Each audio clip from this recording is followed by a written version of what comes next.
we have about 15 minutes. Would you like the opportunity for open discussion about all the different ideas that have been presented in the last half hour, 45 minutes?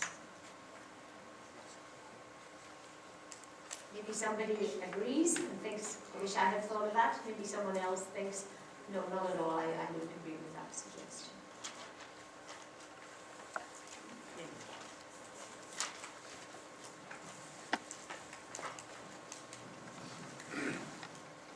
I was just thinking that we were talking about the cooperation between the schools, but in ISPO there are many individual members, and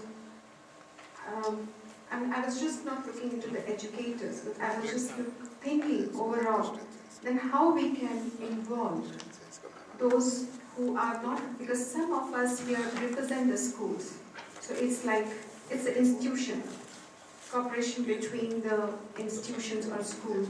But when it comes to the many members who may be representing from different institutions, or maybe from clinic side or from the school, but they are their individual interest to be a member of ISPO, then how do we involve them? I think that was just the thought came, and I thought I'll just share that this is coming in my mind, that how we can even involve them as a member of ISPO in education.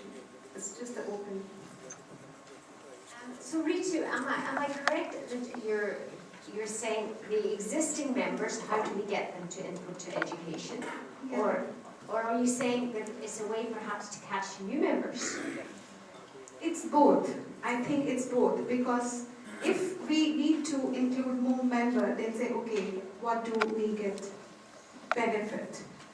And of course, as an ISPO philosophy, that education, research are the important aspects. So, and I'm just, you asked to do some comments, and just the thought was going on in my head, and I just thought I'll just share.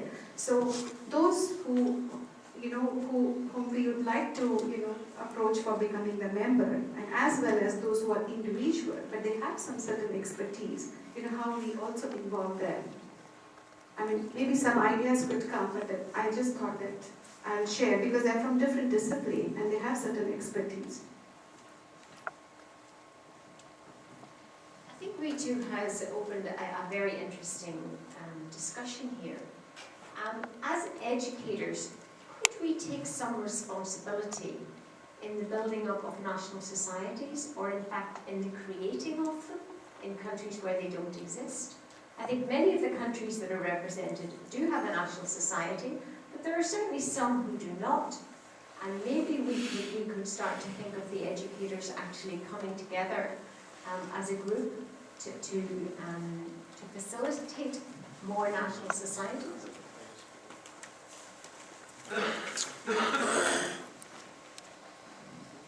think the other question that I would address to the team, to our group actually, the question that I have in my mind is about how many students of your current students or have been in your program are told about ISPO, and you as educator and also a member of ISPO have been talking or presenting about ISPO to your students. First question. Second question, for those schools who have been given the ISPO USAID grant for the student sponsorship, how many of those students are actually the ISPO member or the student member or whatever? So I think for us what we are going to take back because it's about the profession, it's about coming together and about intending of serving people better. So we are going to encourage our students, not only the sponsor student that ISPO has been investing in their education, but also the other students to be the member of the society. And I think this is something that we have to take forward together. Otherwise, we are thinking about national member society, we are thinking about ISPO globally. What are we doing individually as an institute, as a recognized school, to promote ISPO in terms of education and professional development in the future? Thank you. just to add that for the female group, when we talk about database of the educator and the database of the strengths of the school, there would be no problem for us 8 women to work together to develop that database.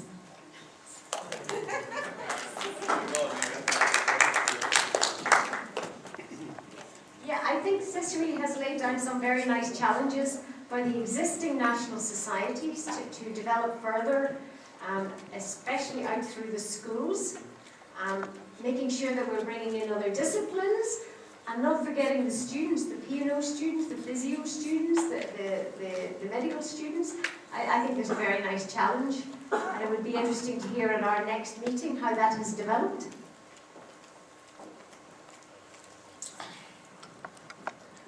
I'm aware that there are organisations for educators of other professions. There's certainly a European group of occupational therapy educators. I happen to work with the current chair, just by it.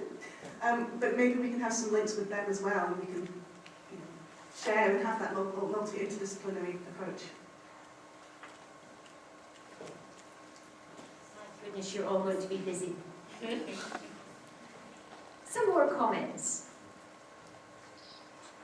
Positive or negative, we're quite happy to hear people say, oh, goodness gracious me, don't move ahead with this.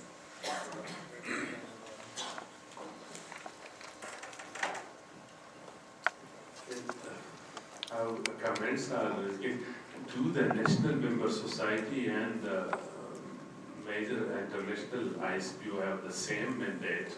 Are they doing after the same interest? When I look into the countries, when the national member society do, they have the same interest to promote the ISPO as the international society? What's the answer for Japan, for Pakistan? Pakistan is okay, we are behind them, but I'm thinking what Cicely has portrayed, because most of the education, do the institution and the national member society are involved together? Do they have any meeting together? Do the national member society knows how many schools are there? Do the national member society promote those things? So these are the things which, if we can make the national member society stronger, or if we can have a check and balance something, are they doing the same thing what the national member society, the international member society is doing? It's just every country can, like Rito also said, because sometimes I have the feeling a country has different schools. Are these schools are working together? Is the ISPO or the national member society bring these schools together?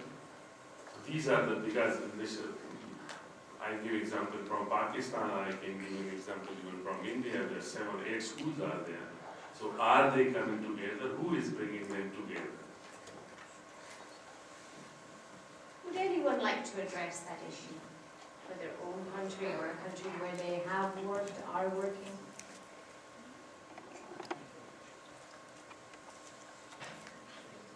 Or maybe you would like to go away and investigate?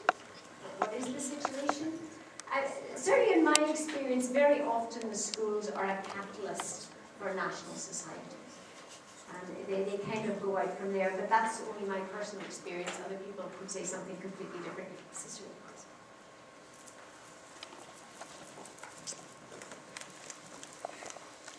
Sorry, just to give experience from Cambodia. We actually established the Cambodian Association of Prosthetists and Orthotists since 2001. We didn't really have ISPO, National Member Society, until 2013 last year. And mainly the school was behind the mechanism to encourage the National Society to be the ISPO, National Member Society. And our mandate is actually it's the same as the mandate of ISPO. It's not necessary that the people who are the member of the National Society are the member of ISPO, but we encourage all the people who are the member of the National Association to be the ISPO member. Since we have been granted with the National Member Society status from ISPO, the number of the Cambodian PO to be ISPO is increased. Also, we personally, as a family, we support the best student of the year to be the ISPO member for a year, so that we can actually give them some opportunity for the student to compete to be the best student of the year. In our school, the best student of the year is not the student with the best academic score, it's the best the student with the best performance as a supporter, somebody who has a positive attitude, supporting other students, helping other students to learn throughout their 3 years of education.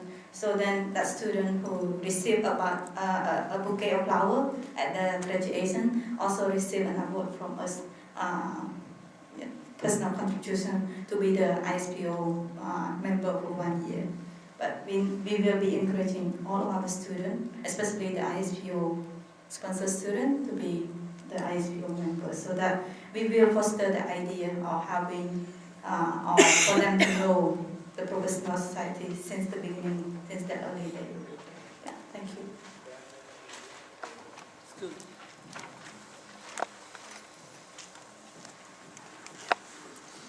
To answering his questions, NLS India is conducting various types of educational programs all over India. And NLS India is also having tie-up with all the national institutes, those who are conducting P&O programs. Though it is under various health ministries and government, but it is under Government of India. But since the inception of the NLS India, it is constantly focusing towards education, development of the training schools in P&O. So I think NLS India is doing well in the part of education. Thank you.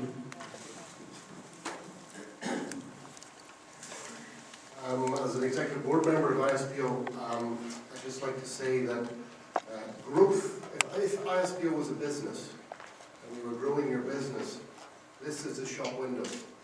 This is your website, this is your sales team for the ISPO business. The vast majority of growth within ISPO comes through educational activities. And a number of new member societies have come up as a direct result of the school initiative or a short training course or something like that. And ISPO was very interested in supporting that kind of move. And you should all be aware of the short course program, which can be very often used to bring as a kind of bait on the hook for fishing for new members to come and form a national member society. And just last month in Indonesia, ISPO sponsored Care of the Diabetic Foot course. About 85 people on the day signed up to become become members of a new national member society. So if you haven't got a national member society in your home country, we are very interested to talk to you about that. The process is very clear, it's very simple. You need a minimum number of people to form a committee, there's even a draft constitution, and in the very near future, if it's not out already, an agreement, an MOU, a kind of how you do it package to help guide new societies. So talk to us if you're interested. Okay. And because what we are doing, we are appreciating is the people who are employees with PPAS, or those who are seeking employment with PPAS. We have made it mandatory to have an ISPO membership. So that is more important than PPAS. The second thing is we also encourage the students to be, and there are more student members now of the ISPO Pakistan, and ultimately any person who is the member of the ISPO Pakistan has to be a member of the ISPO International. That is also mandatory. The ISPO Pakistan has grown to the extent that it has around 100 members now in the country. And it's growing with the time. But yes, what Sama has mentioned and what Cicely has mentioned is it's a good idea to encourage the students with some prizes and supporting them financially to be a member, one person, and they can have competition. So we can take that back as well, that idea. And that is more cohesion. I personally feel that more cohesion and cooperation is needed between the national member society and the international society to have a uniform activities and to work under the guidelines of the international society. I think that is more needed than to emphasize on that personally.